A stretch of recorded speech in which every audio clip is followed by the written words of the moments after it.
You're casually scrolling through your timeline when it hits. An unsteady, zoomed-in video captured from across a dimly lit restaurant. It's grainy, but the woman in frame bears an uncanny resemblance to Travis Hunter's wife. She's seated beside another man, just a bit too close for comfort. They're not kissing, there's no physical contact, but the way she leans toward him, the way he chuckles like they've shared years together, that's what sends the internet into a frenzy. At first, people try to brush it off. Maybe it's a lookalike, maybe it's taken out of context, but the moment spreads fast. Clips flood TikTok, Twitter, and Instagram with captions like, "Ain't no way this is her," and "Travis deserves better." Within hours, gossip turns to headlines. The whispers become shouts. Then something shifts. You check Travis's Instagram. Every photo gone. No wedding anniversary pics. No birthday tribute. Not even the romantic skywriting post from months ago. Everything deleted. Then comes the blow everyone feared. Travis unfollows her. Paparazzi gather near the training center. Reporters fire off questions his teammates won't answer. And then, shortly after 9 a.m., a court clerk confirms what fans had been dreading. Travis Hunter has officially filed for divorce. Now, the internet's full of questions. Was this video really the breaking point, or just the last drop in a marriage already drowning in silence? If it were you, would you walk away for good, or fight to fix what's already broken? The silence after the divorce filing doesn't last. Not in today's world, where nothing stays quiet, especially not heartbreak wrapped in fame. You glance at your phone, and there it is, a raw, tear-streaked Instagram story from Travis's wife. Her face swollen from crying, mascara smudged down her cheeks, no filter, no text, just her staring directly into the lens while a slow R&B song plays in the background, lyrics echoing themes of unappreciated love and lost loyalty. Moments later, she shares another story. This time, it's just a black background with white letters. People will believe what they want. Only God sees the real story. The internet erupts. What was heartbreak now becomes battle, not just between two people, but between millions of strangers taking sides. Some rip her apart in the comments, calling her deceitful, unfaithful, fake. Others rush to defend her like she's their own blood, insisting no actual cheating happened. Then come the receipts. People begin combing through her entire online history, zooming in on every interaction with men who weren't Travis. Likes, comments, DM as follows. One TikTok even charts out the timeline, the moment she stopped posting about Travis, lined up perfectly with when the man from the dinner video began liking her stories. Travis, he says nothing, not a tweet, not a caption, but his circle, they start dropping hints. His best friend tweets, "You'll realize what you lost once he's gone," and one of his cousins comments under a gossip blog post, "We saw this coming. She's been out of control." It's no longer just a breakup, it's a digital war zone, and you're left wondering, was this all caused by a single video, or did that clip just reveal the truth they both knew but never admitted? And if your own relationship started to unravel, would you let the world watch it crumble or shut the door and disappear? The timeline starts falling apart. Confusion sets in. The internet is buzzing with theories, but no one has the full picture. You're scrolling through a podcast clip, not even one focused on Travis, but halfway through, the host casually throws out a bombshell. "Y'all ain't heard about Atlanta. Travis knew way before that video. He just waited for the right time to go public." The comments section lights up like wildfire. He knew already. Was this whole thing part of a plan? Did he leak it himself to stay in control of the story? And then another twist. A woman who went to college with Travis's wife, someone who's been quiet till now, drops a Facebook status. It's gone within minutes, but not before people grab screenshots. Wild how the story changes when a man's ego gets bruised. Not my place to explain though. Instantly, speculation flips. Maybe this wasn't just about cheating. Maybe things were crumbling from the inside long before the cameras caught anything. People begin whispering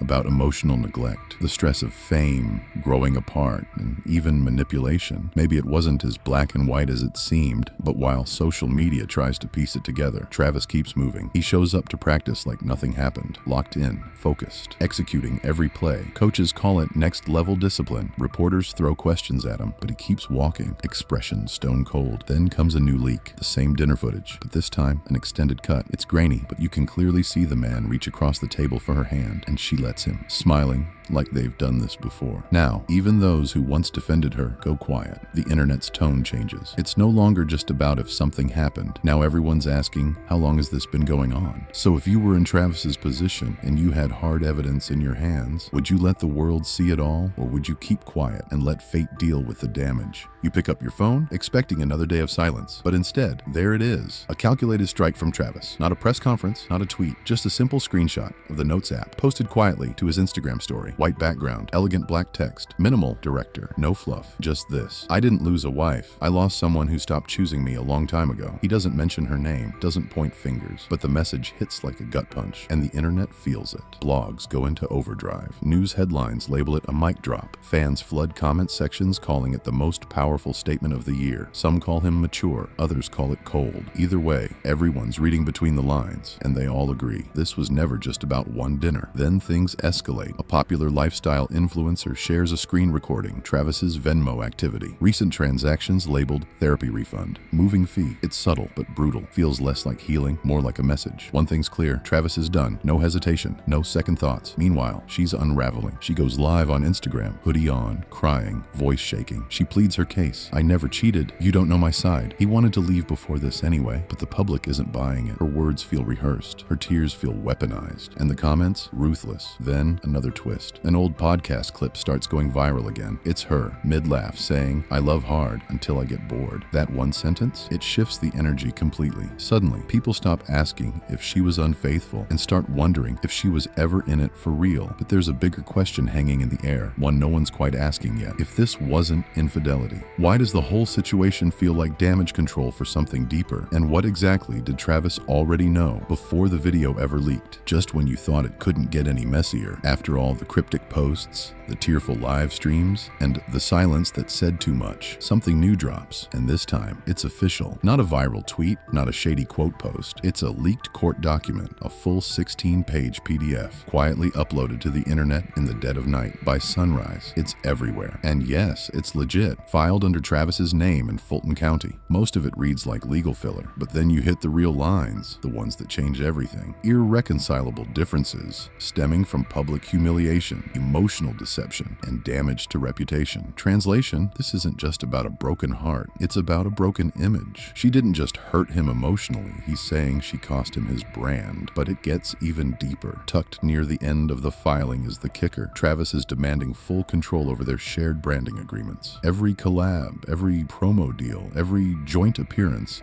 they're all on the table. This isn't just a divorce, it's a hostile takeover, and suddenly it all makes sense. While the world was watching the drama unfold like a soap opera, Travis was already making his moves behind the scenes. This wasn't about revenge, this was strategy. He wasn't crying online, he was reclaiming the narrative, locking down assets, clearing his name, setting himself up to walk away clean. Her response? A smug TikTok. Her smiling in front of a green screen with the court headline floating behind her. She lip syncs a trending audio. They pretend to hate you, but they never stop watching. It blows up fast. But this time, the vibe's different. No one's laughing. Every blink, every smirk gets picked apart like a crime scene. The comments? Brutal. And you realize this isn't about healing. This is a media battlefield disguised as heartbreak. Every clip is calculated. Every caption is bait. This isn't a breakup. It's a chess game. Public, personal, profitable. So now you have to ask yourself, if your ex turned your relationship collapse into a business play, would you call it genius or gaslighting? And maybe the real question is, do people even care about who's right anymore? Or are they just here to watch someone burn? By now, you'd think everything that could be said had been said. But then, out of nowhere, a second video leaks. Not from a blog, not from a fan account, but from a security cam, time-stamped and grainy. It's from weeks before the infamous dinner, a hotel lobby, late at night, and there she is, Travis's wife, stepping out of an elevator with the same man from the dinner video, not touching, not speaking, just walking too close, too comfortable. He looks over his shoulder and smiles. She tucks her hair behind her ear. That's it, that's the clip, but that's enough. Within an hour, it's everywhere. Suddenly, timelines start getting revised. People realize this wasn't a one-time friendly dinner. This was patterned behavior. Now, every coincidence becomes a clue. Every post gets reread. Every silence gets reinterpreted. But what stings the most? A resurfaced photo from a charity gala earlier that month where Travis stands smiling, hand on her waist, and just a few feet behind them, that same man, out of focus in the background. You feel it now, that pit in your stomach, that shift in tone. This isn't messy anymore, it's calculated. And while the internet spirals with theories, Travis finally breaks his silence again, this time during a press conference. A reporter tiptoes around the subject, and Travis doesn't dodge. He says, calm and clear, some things break in private, others fall apart loud enough for the world to hear. Either way, I'm done pretending. He doesn't raise his voice, doesn't throw shade, but the room goes still. It's not just a statement, it's a full stop. Meanwhile, she tries to control the spin. A Notes app apology appears on her story. I never meant to hurt anyone.